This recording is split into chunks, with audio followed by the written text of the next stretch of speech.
you something, and that's what this guy did, and we're so glad he did. First time doing stand-up comedy, first time at the Fairbanks Funny Festival. How about a nice warm welcome for Andrew Rossow.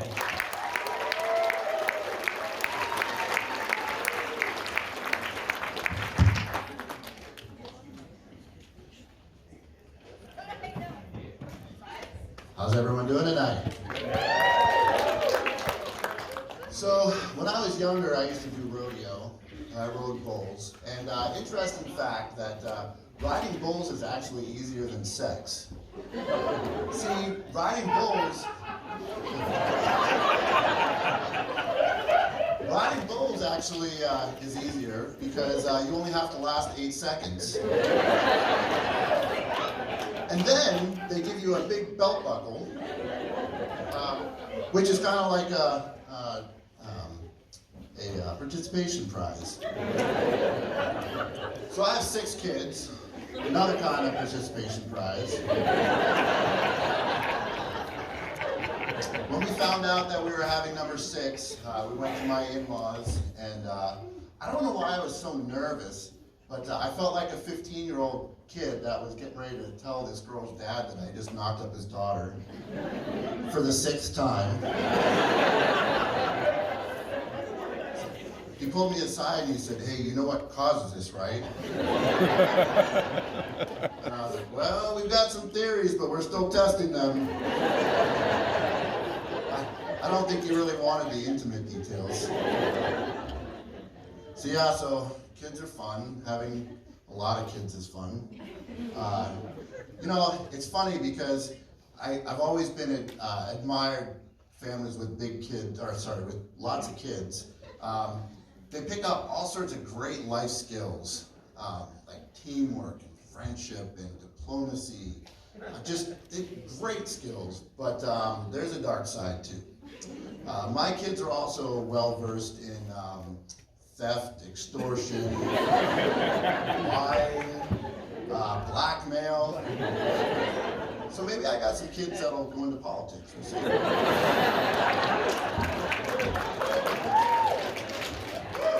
So going out in public with all the kids, I get a little bit self-conscious when it's just me and not my wife. People ask stupid questions. And the worst one is the cashier at the grocery store. And it's just always uncomfortable questions. So I figured out a way to just curb that, so I just don't have that issue anymore. So the very first things that I put on the belt are chloroform, duct tape, zip ties. No more chit chat.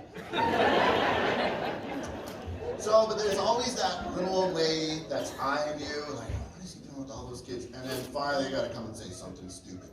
So I hear often, I'll have someone come up to me and say, "Are these all your kids?" That's what my wife's telling me. Or the other one is, that I get a lot is, "Are you Mormon? Or are you Catholic?" I just find it kind of weird, like Mormons and Catholics are the only ones that don't pull out.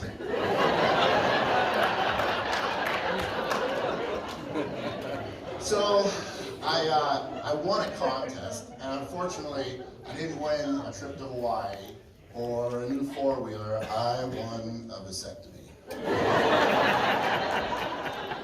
So I make an appointment for the pre-op. I go meet the doctor, and apparently he was telling me that he just had a little shift and change in practice where he actually used to be a proctologist, but he had to kind of change things up a little bit because he was getting tunnel vision at work all the time.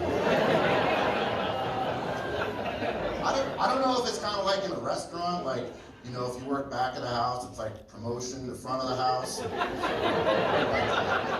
Butt doctor to nut doctor, it just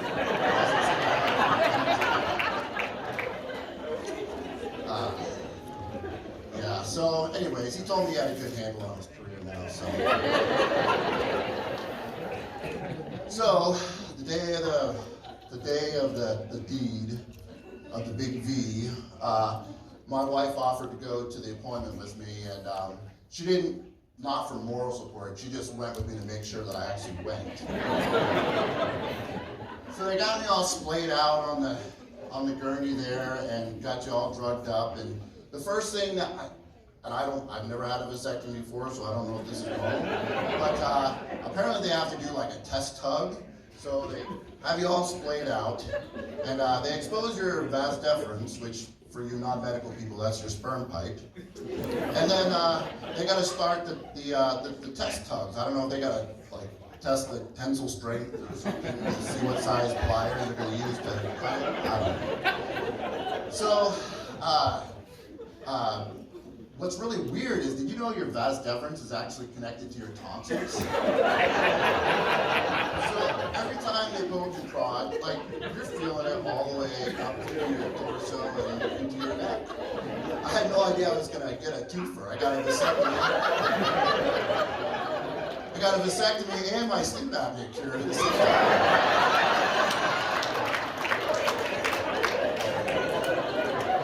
So, now we're getting down to the fun part, right?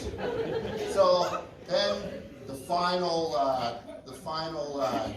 part of the procedure, he's got to pull really tight, right? And of course, you know, I'm on a few good drugs, you know, and I'm laying there, and he's standing up. He's got my vas deferens as a string of his bass drum, like he's in an old-time string band, and he's hitting that E sharp, and all of a sudden, snap! Breaks a string, and I also found out that I scream in E flat.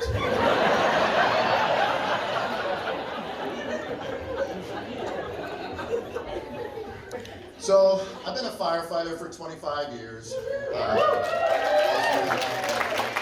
But the truth is, I really wanted to be a cop, right? But unfortunately, let me finish my story. Unfortunately, cops do two things that I hate doing: paperwork and running. So, the first time that some jackass runs from me, bang! Shoot him in the foot.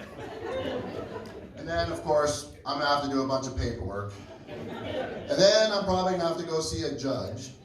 And the judge is gonna be like, Mr. Rossow, was this incident provoked by race?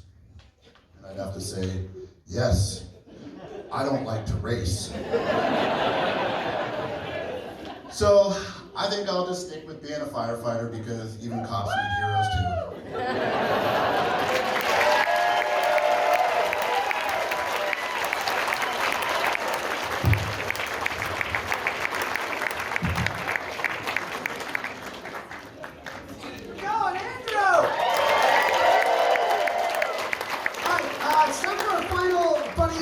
Fest participant before Lachlan comes out or